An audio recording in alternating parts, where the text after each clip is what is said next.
ఈరోజు మనమొక షాకింగ్ కథ గురించి తెలుసుకోబోతున్నాం.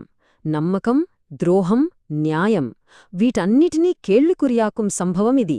ఈ కథ ఒక వైరల్ వీడియో ద్వారా బయటపడింది.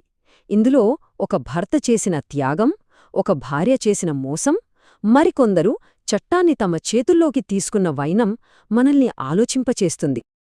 విన్నారుగా?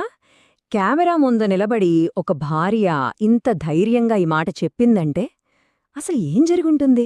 ఈ ద్రోహం వెనుక కారణమేంటి? మన డబ్బేమైంది? పదండి చూద్దాం. అయితే ఈ గొడవ జరగడానికి ముందు ఆ కుటుంబం చాలా దారుణమైన పరిస్థితిలో ఉంది. భయం, నిస్సహాయత వాళ్లను వెంటాడాయి. ఆ పరిస్థితి ఎంత తీవ్రంగా ఉందంటే వాళ్లు ఊహించని నిర్ణయాలు తీసుకోవాల్సి వచ్చింది. ఈ కథలో మనకు ముగ్గురు ప్రధానంగా కనిపిస్తారు. ఒక తండ్రి తన బిడ్డ ప్రాణాల కోసం ఏదైనా చేయడానికి సిద్ధపడ్డాడు. ఒక తల్లి తన కుటుంబానే నాశనం చేసే దారినించుకుంది.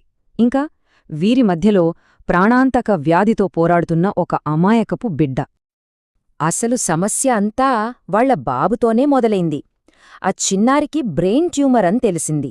వెంటనే ఆపరేషన్ చేయాలి, దానికి లక్షల్లో ఖర్చవుతుంది. సరిగ్గా ఈ మెడికల్ ఎమర్జెన్సీనే ఆ తండ్రిని తన జీవితంలోనే అత్యంత కఠినమైన త్యాగానికి పురిగొల్పింది. తన బిడ్డ ఆపరేషన్ కోసం డబ్బు సంపాదించడానికి ఆ భర్త తన కిడ్నీని అమ్మాడు. దానికి అతనికి 12 లక్షల రూపాయలు వచ్చాయి. ఆ డబ్బుతో తన కుటుంబ భవిష్యత్తు బాగుపడుతుందని అతను నమ్మాడు. కాని ఆ డబ్బు కథ మొత్తం అడ్డం తిరిగింది. ఈ విషయం కొంతమంది వ్లాగర్ల దృష్టికి వెళ్ళింది. వాళ్లు ఊరికే చూస్తూ ఉండిపోలేదు, ఈ నిజాన్ని బయటపెట్టాలని నిర్ణయించుకున్నారు. అందుకే ఒక స్టింగ్ ఆపరేషన్ ప్లాన్ చేసి ఆ భర్తకు న్యాయం చేయడానికి రంగంలోకి దిగారు. వాళ్ల ప్లాన్ చాలా పక్కాగా ఉంది. ముందుగా కిడ్నీ కొనడానికొచ్చిన వాళ్లలా ఆ భార్యతో మాట్లాడారు, ఒక మీటింగ్ ఏర్పాటు చేశారు.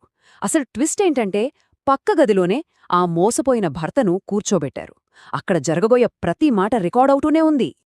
అనుకున్నట్టే ఆ భార్య వచ్చింది. ఇంకో కిడ్నీ డీల్ సెట్ చేసుకోవడానికి వచ్చానని అనుకుంది. కాని తన కోసం అక్కడొక పెద్ద ఉచ్చు పన్నారని ఆమెకు అస్సలు తెలియదు. ఆ మీటింగ్ జరుగుతున్నప్పుడే కథలో మరో ట్విస్ట్. ఎవ్వరూ ఊహించని ఒక వ్యక్తి అక్కడికి ఎంట్రీ ఇచ్చాడు. అతని రాకతో ఈ ద్రోహం వెనుక ఉన్న అసలు నిజం మొత్తం బయటపడింది. వచ్చింది మరెవరో కాదు, ఆ భార్య ప్రియుడు. అతను కూడా అక్కడికి రావడంతో వ్లాగర్లకు అసలు కథ అర్థమైపోయింది. భార్యతో పాటు అతన్ని కూడా నిలదీశారు. మొదట ఆ ప్రియుడు తనకేమీ తెలీదన్నాడు. ఆమెకు కొత్త ఉద్యోగమొచ్చింది, ఆ డబ్బులే ఇవి అని చెప్పాడు. కాని అసలు నిజం